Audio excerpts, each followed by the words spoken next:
Alors, Dieu parle. Voici le titre du message, Leçon de mon jardin, partie 2. Alors, nous sommes les jardins de Dieu. Regardez Ésaïe 58, verset 11. L'Éternel sera constamment ton guide. Il répondra à tes besoins dans les endroits arides et il redonnera des forces à tes membres. Tu seras pareil à un jardin bien arrosé, à une source dont l'eau n'arrête jamais de couler. Grâce à toi, on reconstruira sur d'anciennes ruines, tu relèveras des fondations vieilles de plusieurs générations. On t'appellera réparateur de brèches, restaurateur de sentiers fréquentés.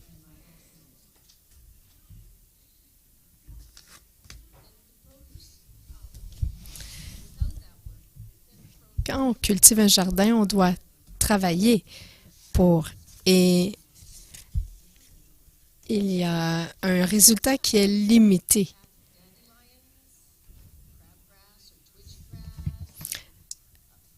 Plus on travaille, plus on a des fruits. Si on ne travaille pas, on n'a pas de fruits.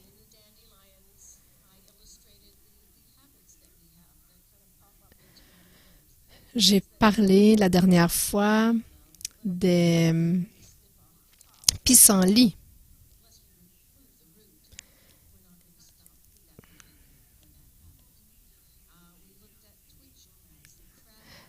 La dernière fois, nous avons regardé aux mauvaises herbes que certaines mauvaises herbes qui sont étranges parce qu'elles ont l'air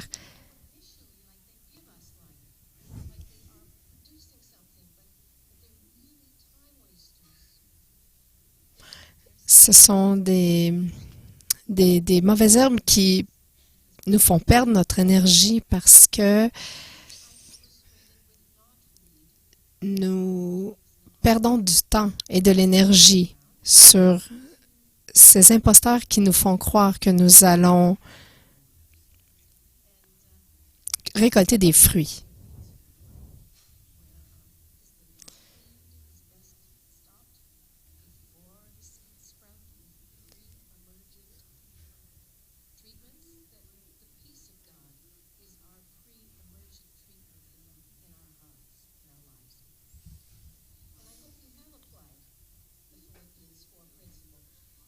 J'espère que vous avez pu appliquer le principe de Philippiens 4.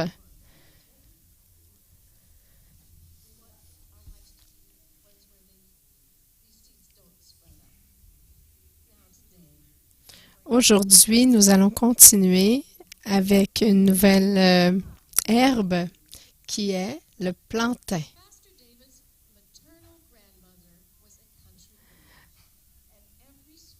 Ma grand-maman était une femme de la campagne et elle aimait beaucoup la campagne parce qu'elle avait plein de belles choses qui poussaient dans son jardin.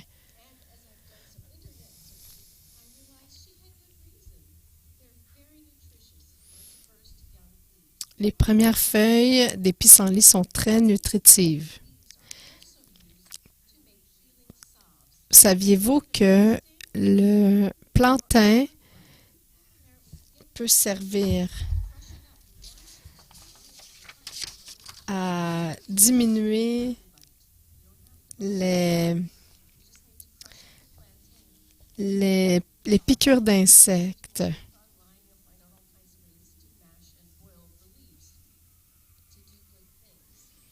Vous pouvez mâcher les feuilles et ça fait vraiment beaucoup de bien à la peau. Dans mon jardin, alors que les jours s'allongent, le plantain se répand. Les feuilles ne sont plus des jeunes feuilles utilisables et elles empêchent ce que je souhaite voir pousser.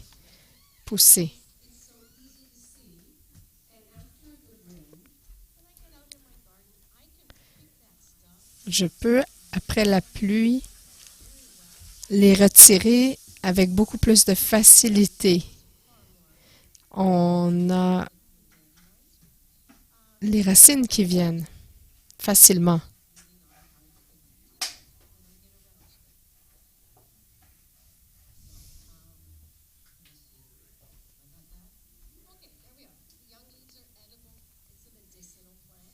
Donc, le plantain, les jeunes feuilles sont comestibles. C'est une plante médicinale, mais ça peut se répandre au-delà des plantes désirables. Et j'ai réalisé que j'avais du plantain dans ma vie. C'est souvent une bonne chose de Dieu qui peut guérir, nourrir à un certain moment dans ma vie, mais qui ne sont plus nécessaires. Maintenant, la saison est passée. Je vais vous donner un exemple que j'ai observé.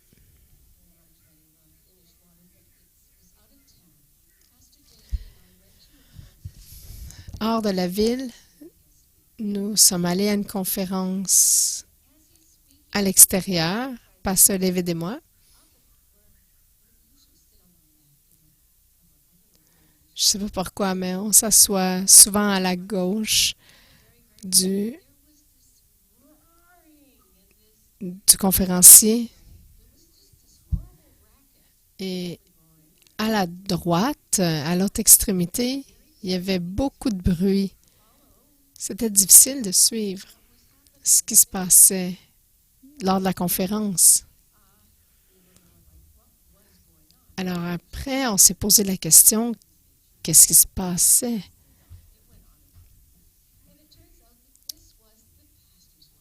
Et c'était la femme du pasteur.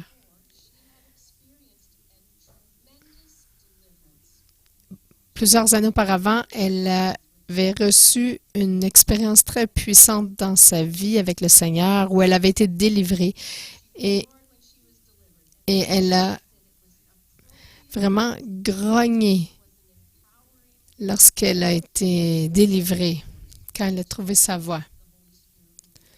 Elle a trouvé, elle a été bougée par l'Esprit Saint. Et plusieurs années auparavant, à chaque fois qu'il y avait l'Esprit Saint, elle grognait. Elle avait réussi à convaincre son environnement que chaque fois que l'Esprit Saint était là, elle grognait. Et elle avait réussi à convaincre tout le monde que c'était le don de l'Esprit, cette habitude. Mais c'est leur situation et ils gèrent cette situation.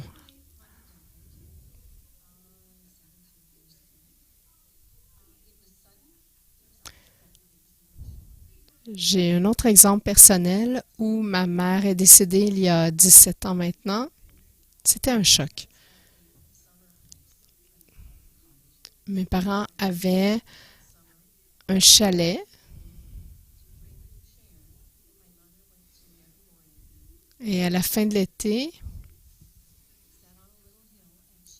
mon père a eu de la difficulté à enlever la chaise où ma mère avait l'habitude de s'asseoir chaque matin, avoir son temps privé avec le Seigneur et se réchauffer. Alors, la chaise a passé tout l'hiver à l'extérieur.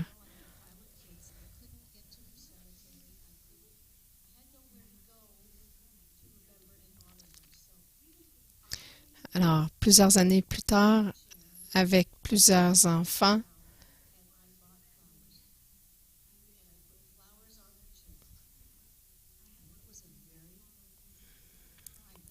j'ai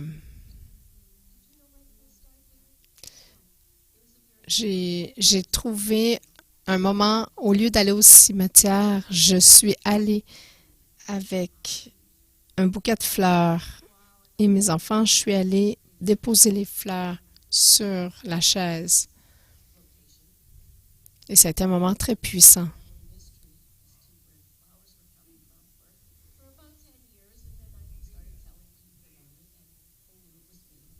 Je l'ai fait pendant plusieurs années.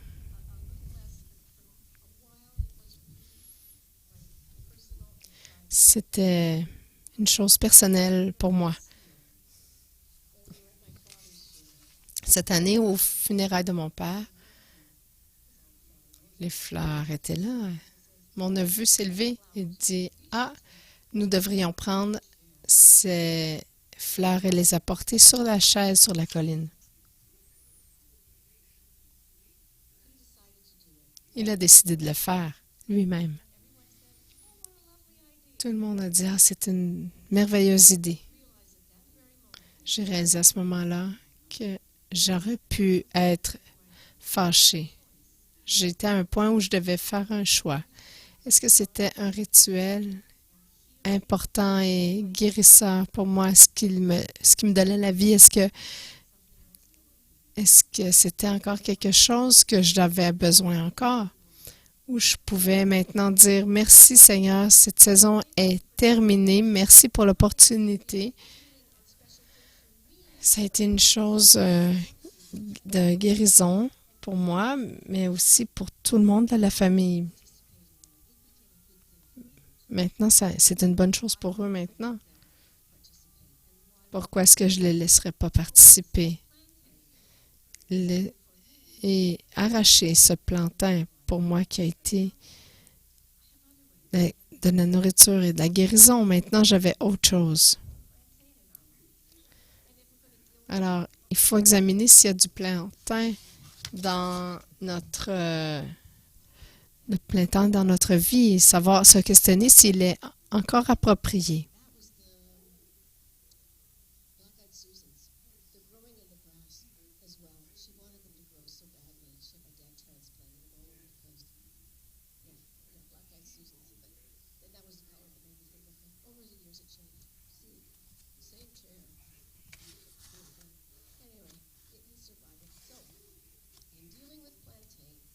Donc, comment gérer le plantain dans le jardin et dans nos vies? Je dois l'identifier, je dois l'utiliser pendant qu'il est jeune et frais, mais lorsque c'est le temps de l'enlever, on doit seulement arroser pour mouiller le sol, merci Esprit Saint, et on doit ensuite doucement tirer dessus avec soin pour l'enlever complètement.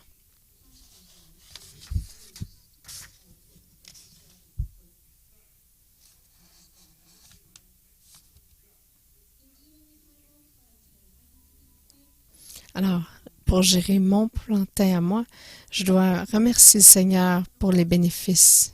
Merci qu'il a trouvé une manière de gérer la situation avec bénéfice. Demandez-le de l'Esprit Saint, de la grâce de Dieu.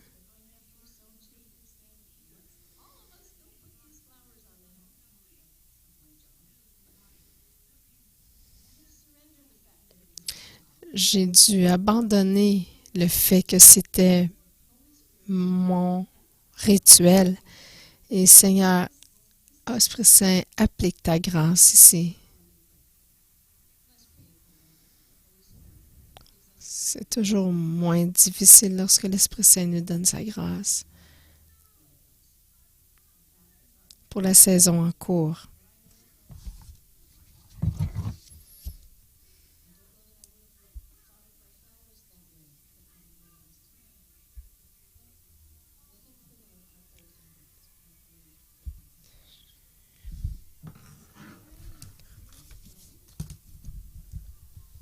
Parfait. Alors, notre prochain,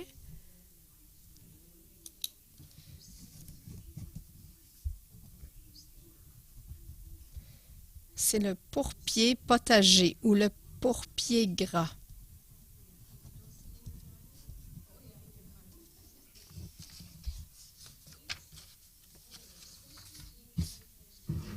y en a partout, même dans mes légumes.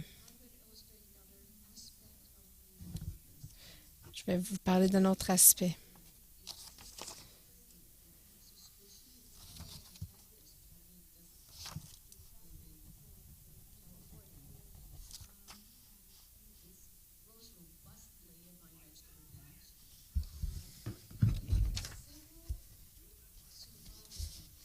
Il y a quelques méthodes de survie. Ils sont aussi comestibles.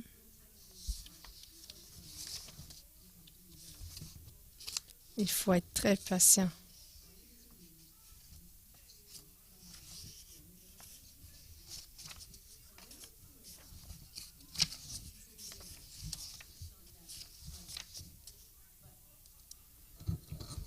C'est pas très difficile à enlever.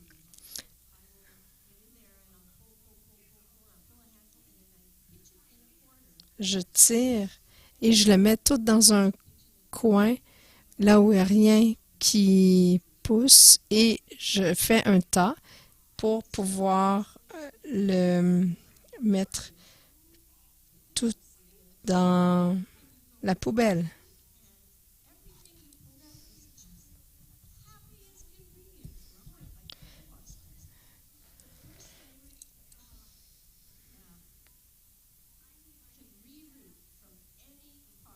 Vous savez que le pourpier peut repousser, chaque feuille peut faire une nouvelle racine.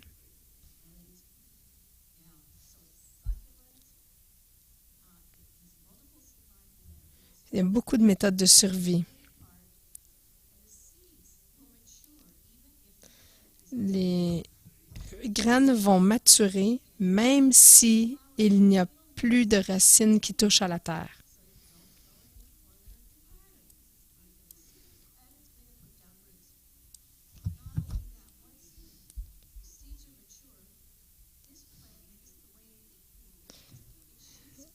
De la manière que ça mature, ça peut littéralement jeter ses graines. Projeter ses graines. Et les graines peuvent survivre même si elles ne germent pas immédiatement.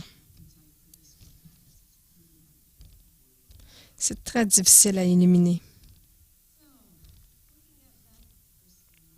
Alors, si on regarde ce pourpier gras, j'ai des leçons à apprendre.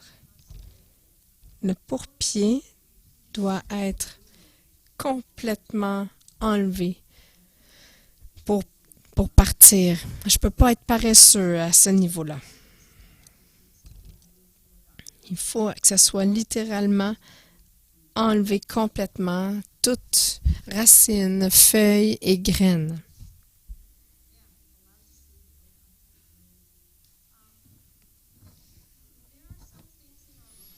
Il y a des choses dans nos vies qu'on doit complètement rejeter. C'est pas nécessairement des choses méchantes, mauvaises, mais c'est des choses qu'on doit enlever. Il ne faut plus participer du tout, en aucun cas. C'est pourquoi que je respecte autant mon mari David et mon gendre Samy, parce qu'ils ne prennent rien d'alcool.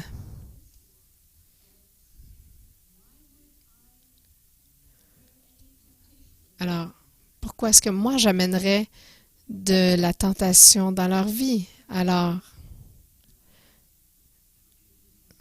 si ça les tenterait, alors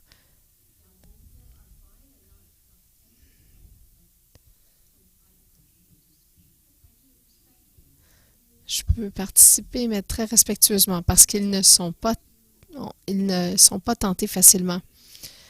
Mais je le fais avec beaucoup de respect pour pas les déranger. Un autre exemple très personnel maintenant. Très tôt dans ma vie chrétienne, je n'aimais pas vraiment Mais les gens parlaient des films d'horreur. J'avais vraiment un ami qui aimait beaucoup ça et moi, je n'aimais vraiment pas ça. J'étais jeune, alors je lisais le Nouveau Testament, la parole de Dieu, et je suis arrivée sur le verset 1 Jean 1,4 qui dit tester les esprits et vérifier s'ils sont de Dieu. J'ai dit il y a une application. Je, je savais que on pouvait tester les esprits pour savoir si ça venait de Dieu ou pas. 1 Timothée 1, verset 7. Dieu ne nous a pas donné un esprit de peur, mais de puissance, d'amour et d'un esprit saint.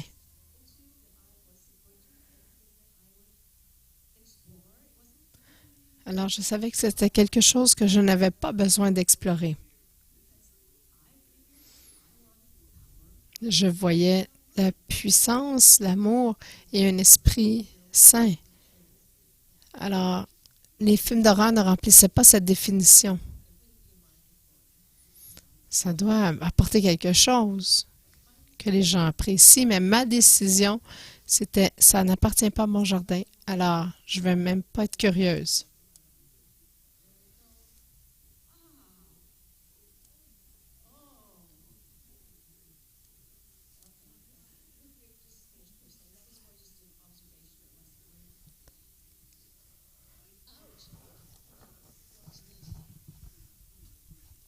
Regardez ça. C'est le chardon du Canada.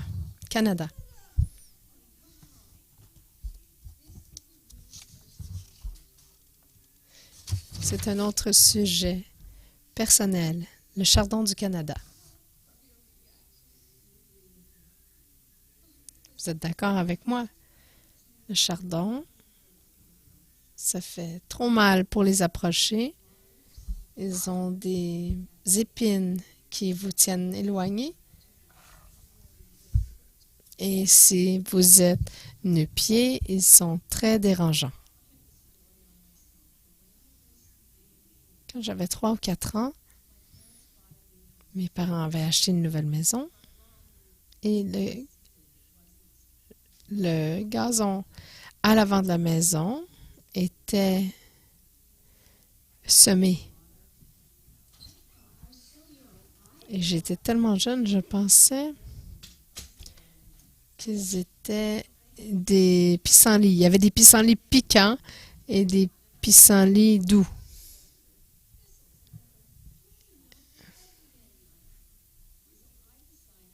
Alors, j'avais probablement 4 ans. J'ai décidé que j'allais jouer un jeu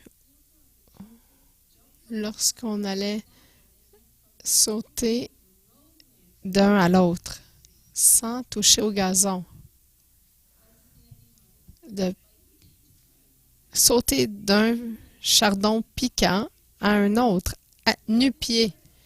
Ça m'a pas fait mal au début, mais plus tard, cet après-midi-là, j'étais en pleurs. Il n'y a rien que ma mère pouvait faire. Elle a dit, tu avais des petites épines dans tes pieds. Nous apprenons à un jeune âge de ne pas toucher à ces chardons.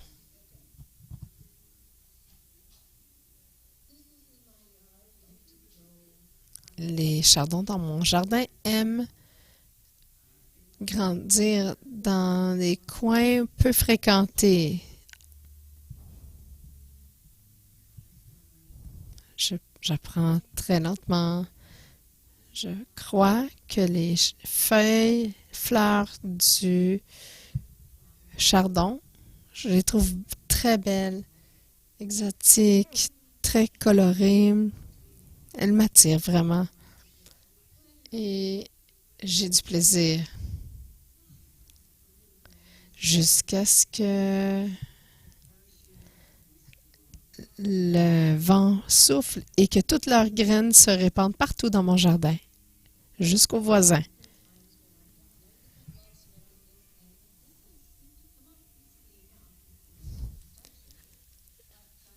Il y a un temps où je les ai arrachés avec un gant très lentement pour arracher toute la racine, mais j'ai exploré en ligne et je vais vous lire un article que j'ai trouvé qui vient de gardeningknowhow.com.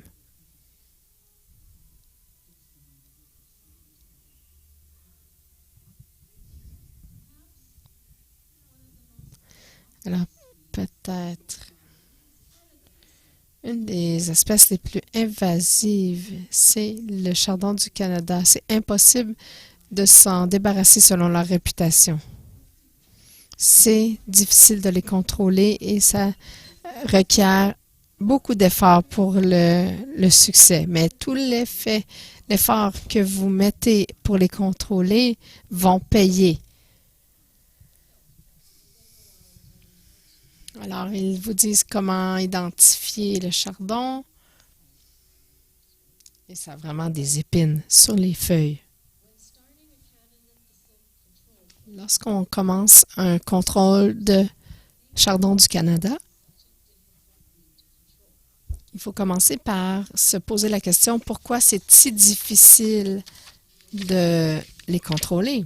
C'est que ils ont tellement de racines qui vont sous le sol et un chardon peut repousser de la moindre petit bout de racine. Très invasive. C'est une plante qui revient à chaque année.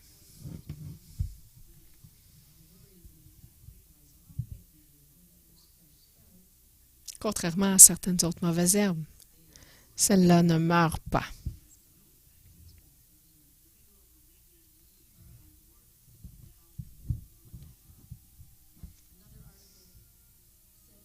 Il y avait un autre article qui dit que leurs racines vont même jusqu'à déranger les forêts, les pavés, les routes, outre les jardins.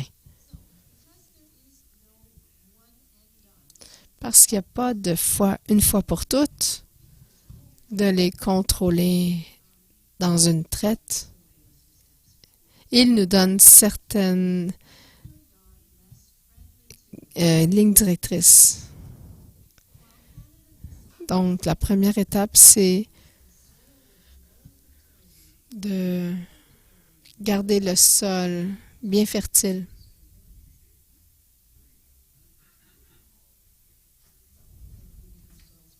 Donc, améliorer la fertilité de votre sol va diminuer la fertilité du chardon.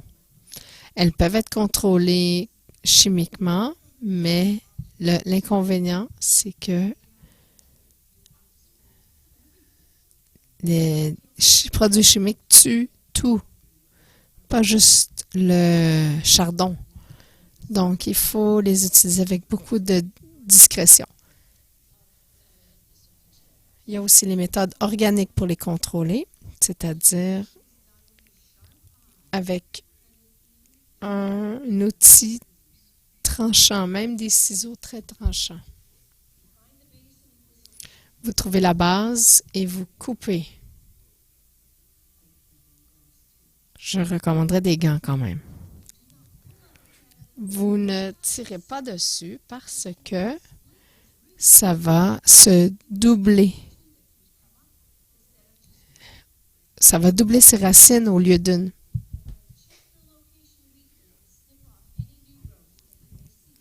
Il faut vraiment couper chaque petite nouvelle pousse qu'on voit. L'idée, c'est de forcer la mauvaise herbe d'utiliser l'énergie dans ses racines afin de la passer toute son énergie et de mourir.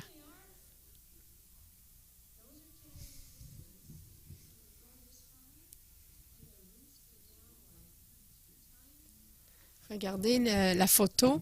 On a le chardon qui pousse un tiers à l'extérieur du sol et 3 fois plus long de racines.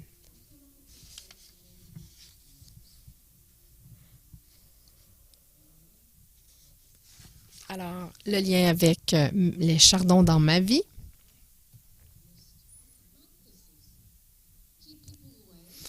Mes chardons gardent les gens à distance, me font du mal aux autres. Et lorsque je ne pardonne pas, je fais pousser des chardons avec des racines d'amertume.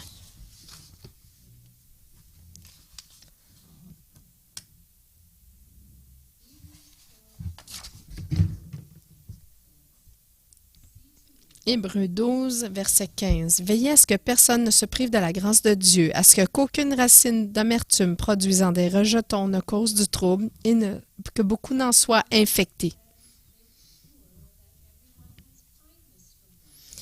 Soyez certains que tous aient de la bonté de Dieu. La bonté, c'est une partie de la grâce.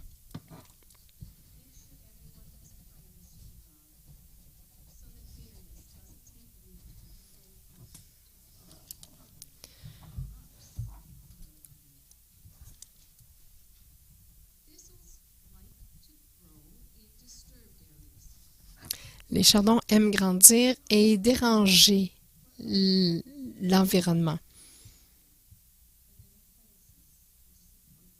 Des offenses, des désappointements, des pertes, comme des petites graines qui tombent. On trouve que ces dérangements sont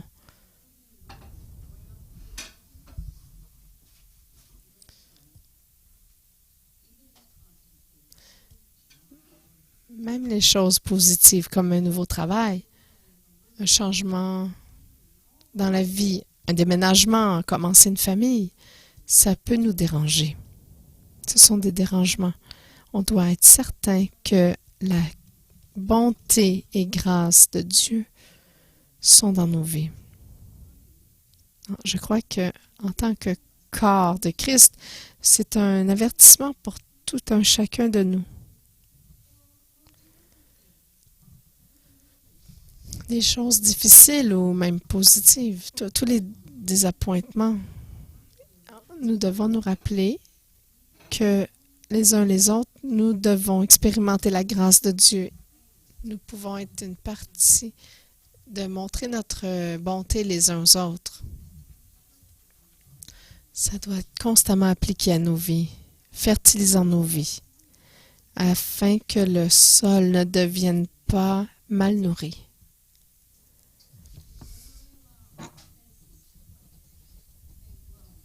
Lorsqu'on permet à des offenses de grandir, ça peut nous rendre difficiles, touchés. On ne parle pas de ça.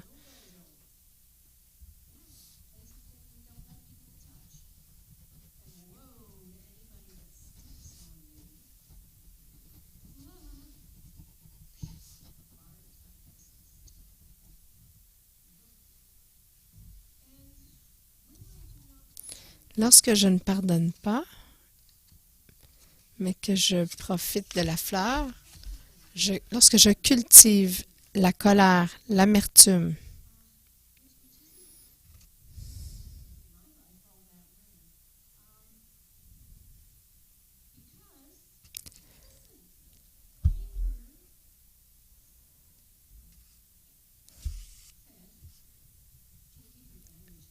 lorsque la colère, on la nourrit, elle peut donner de l'énergie. Lorsque je suis fatiguée, ça peut m'arriver d'être susceptible à ça.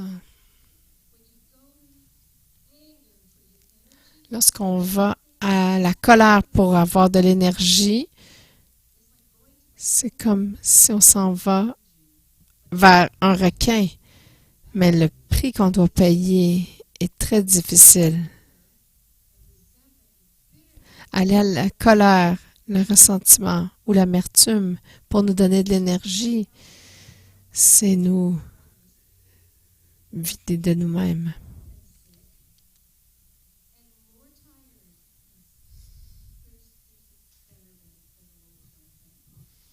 Il y a une banque, un réservoir d'énergie plus significatif que la réserve d'amertume qu'on peut retrouver dans les chardons.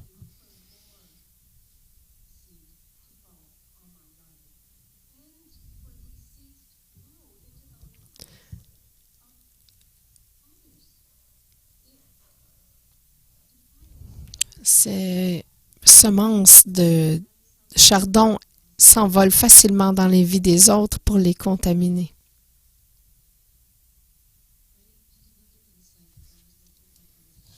J'ai eu une autre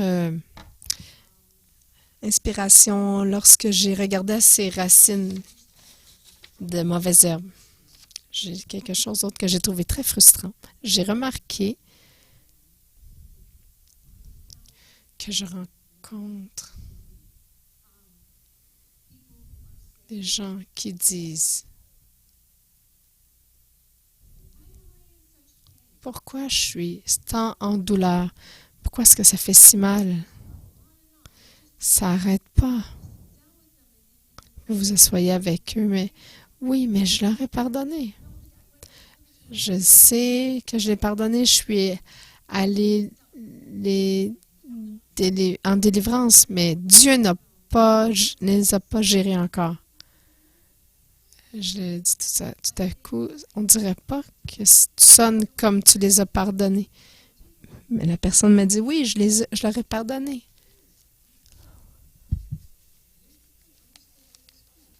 Il faut comprendre quelque chose. On pardonne. Lorsqu'on pardonne quelque chose comme un chardon, on a pardonné. On coupe. Mais on doit retourner. Il faut comprendre la nature de cette racine. C'est pas une fois pour toutes. Ça doit être étouffé. Alors, la prochaine fois qu'il y a un petit bout de feuille qui réapparaît, on doit couper tout de suite. Je vais utiliser une autre illustration personnelle. Je suis pas très bonne pour négocier. Alors, récemment, j'ai vendu quelque chose. Après, j'ai dit, j'aurais dû négocier pour avoir un peu plus d'argent. Mais je savais ce que je faisais. Je suis allée avec un but. Mon mari a compris. Nous nous sommes entendus. On a dit, OK, c'est fait. J'ai dit, j'aurais aimé avoir plus, mais c'est fait.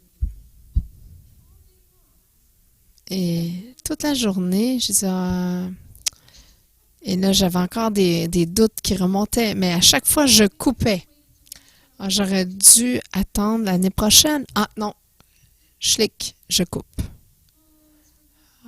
C'est pour une bonne cause. Une bonne cause. On coupe encore. On coupe, on coupe, on coupe. Je dois continuer à couper jusqu'à ce que j'ai la paix de Dieu et que la racine soit étouffée. Ça prend du temps. Ça prend de la patience. Surtout lorsque le chardon était devenu très grand dans notre vie. Je vous dis, vous n'avez pas besoin d'un gros ciseau. Vous avez juste besoin de petits ciseaux de l'Esprit Saint. Esprit Saint, par ta grâce, je coupe.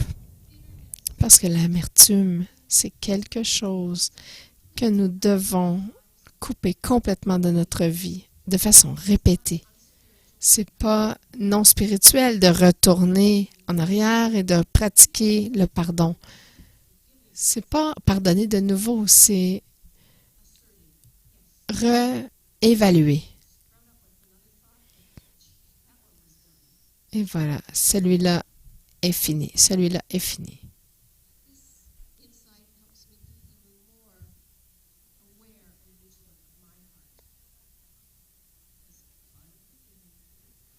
Nous devons être très vigilants avec notre cœur parce que partie du pardon, c'est de réaffirmer notre pardon en coupant les racines de l'amertume.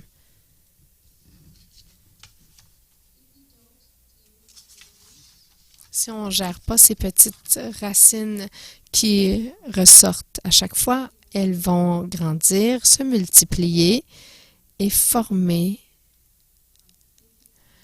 une barrière de douleur où vous ne pouvez pas aller. Une barrière comme ça, normalement, c'est dans la nature sauvage.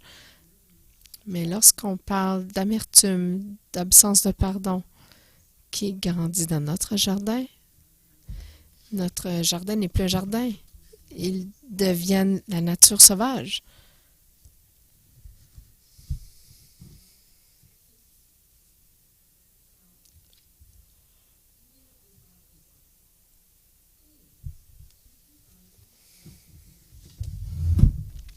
Alors, gardez comment gérer vos chardons. Gardez votre jardin bien fertilisé avec la grâce de Dieu. Soyez très vigilants, spécialement dans des temps de dérangement, dans des temps de changement dans vos vies. Dans un changement qui soit désirable ou non. Désiré ou non. Nous devons aussi refuser d'apprécier les fleurs du chardon. Alors, ne plus raviver la colère. Pas d'indulger dans les parties de pitié.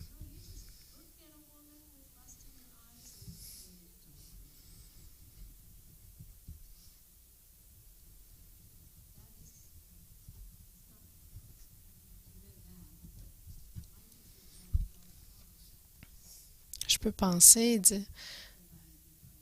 de désirer que quelqu'un soit puni et que ça me donne rétribution, c'est de jouer avec ses fleurs. Ne participez pas dans ces choses. Parce que ça aggrave l'infestation. Lorsqu'un de vos voisins marche sur votre chardon, ne justifiez pas.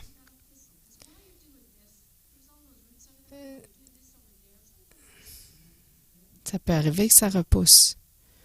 Mais ne vous justifiez pas. Reconnaissez le fait.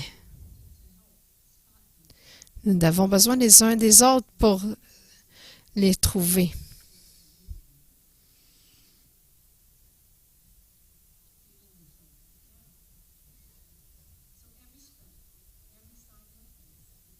Donc, chaque petite racine d'offense doit être coupée immédiatement.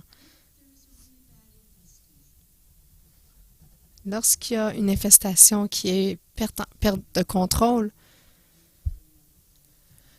on doit appeler l'exterminateur pour s'occuper de toutes les racines et sans tuer le reste du jardin.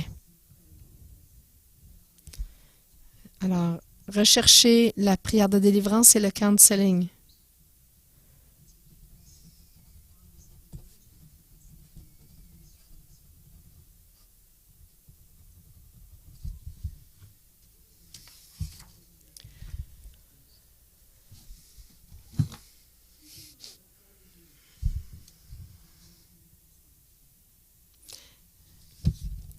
Gardez mon jardin beau.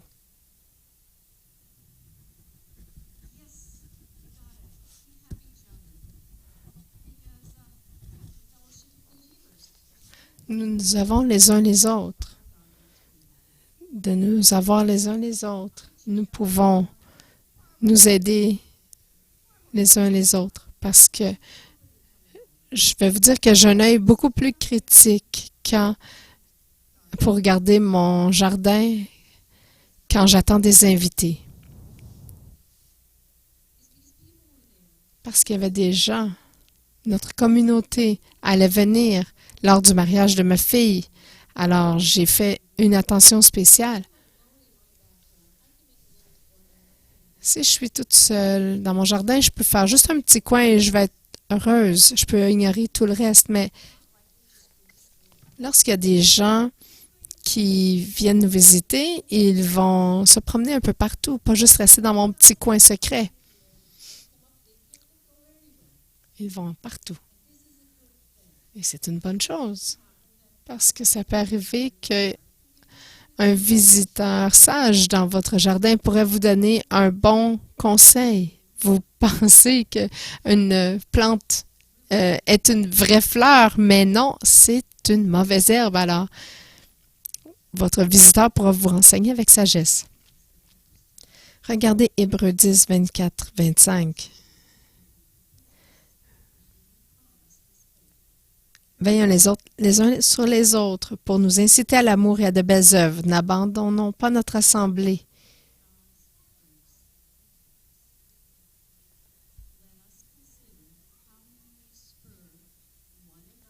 Comme certains en ont l'habitude, mais encourageons-nous mutuellement.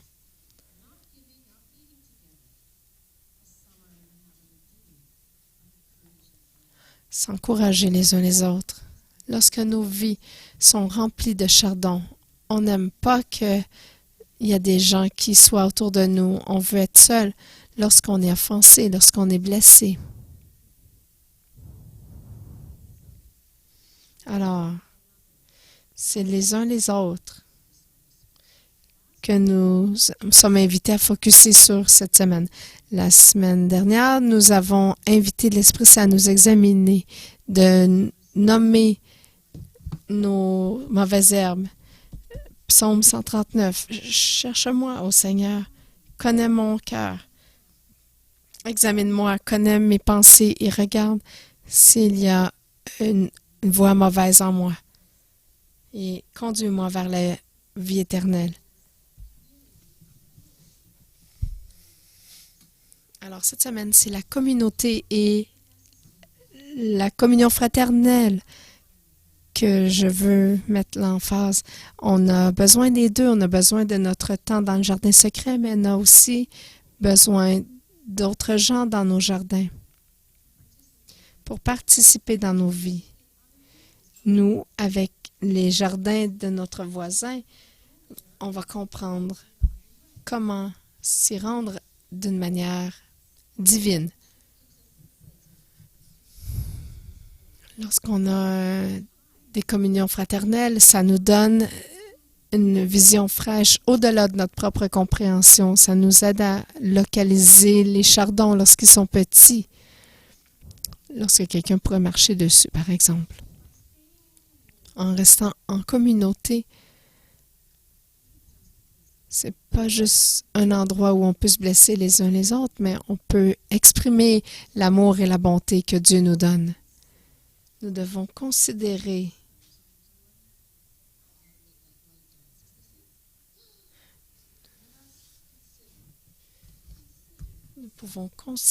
nous pouvons premièrement connaître et vivre la grâce de Dieu et sa bonté, mais nous pouvons aussi considérer.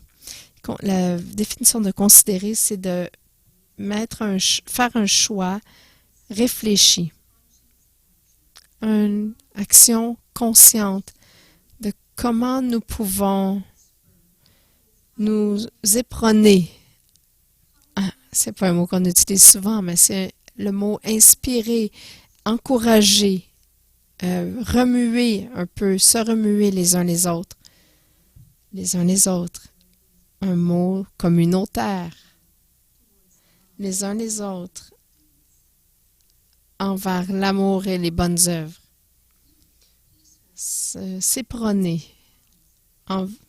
les uns les autres envers les œuvres, les bonnes œuvres.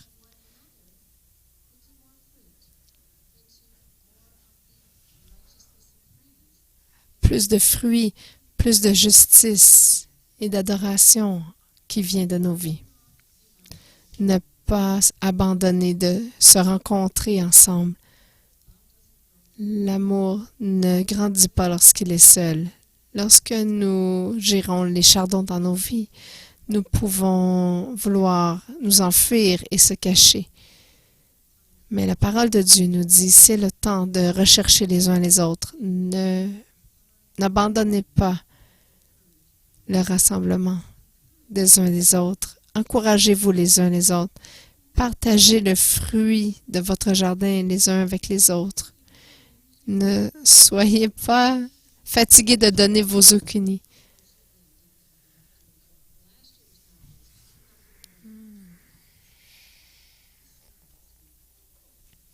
L'année dernière, j'ai eu tellement de pommes que je ne savais plus en donner.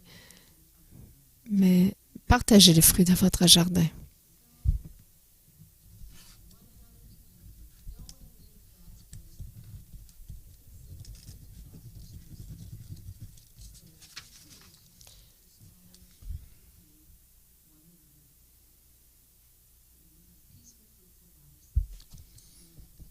Afin que nous ayons une vie paisible où nous pouvons nous encourager les uns les autres.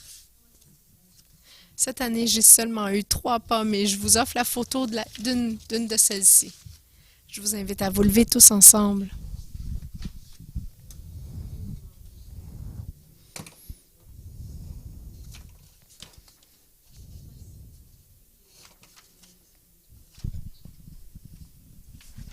Nous allons demander à l'Esprit Saint de travailler en nous. Seigneur, nous allons demander à ton Esprit Saint de chercher nos vies, nos cœurs. Nous te remercions pour ta grâce, ta bonté.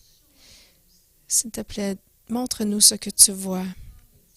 Montre-nous des vieilles habitudes, des mécanismes de défense qui étaient bons dans le passé, mais maintenant qui étouffent ce qui est bon pour nous maintenant. Donne-nous ta grâce d'enlever complètement toute activité ou chose qui n'appartient plus à notre vie.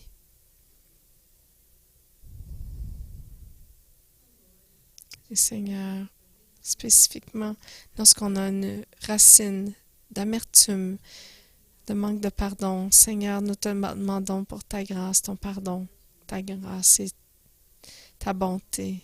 Donne-nous à être persistants alors que nous coupons chaque petite pousse qui s'élève de cette racine d'amertume.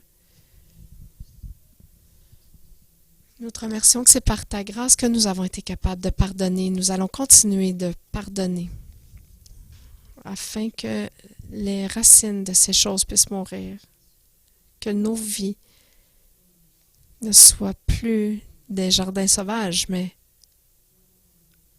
de beaux jardins bien arrosés, où les fruits de justice et d'adoration s'élèvent jusqu'à toi, qui soit un exemple pour notre nation, un exemple de ta puissance, ton amour et ta grâce. Nous te remercions, Seigneur, celui qui nous rachète. Tu es notre jardinier. Dans le nom de Jésus. Amen.